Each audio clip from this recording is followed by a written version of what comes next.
Momen Izzat Assegaf, anak Najwa Shihab, saat pemakaman sang ayah di tempat pemakaman umum Jeruk Purut, Jakarta Selatan, Rabu 21 Mei 2025.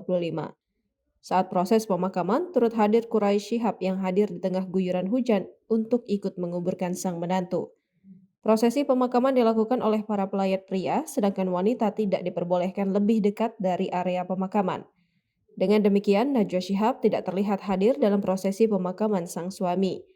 Tidak hanya itu, turut hadir mantan Gubernur DKI Jakarta Anies Baswedan yang setia mengikuti proses pemakaman Ibrahim Syarif hingga selesai. Saat prosesi pemakaman, Izzat Assegaf terus berada di samping liang lahat sang ayah. Ia terlihat membantu sang kakek untuk berjalan ditemani dengan Anies Baswedan.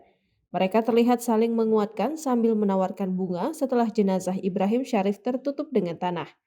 Terlihat juga kehadiran aktor dan seniman Sujiwo Tejo. Dia datang menggunakan payung. Keluarga, rekan, dan sahabat juga ikut memenuhi area makam yang sudah diguyur hujan deras. Tidak sedikit menggunakan payung atau jas hujan untuk tetap mengikuti proses pemakaman.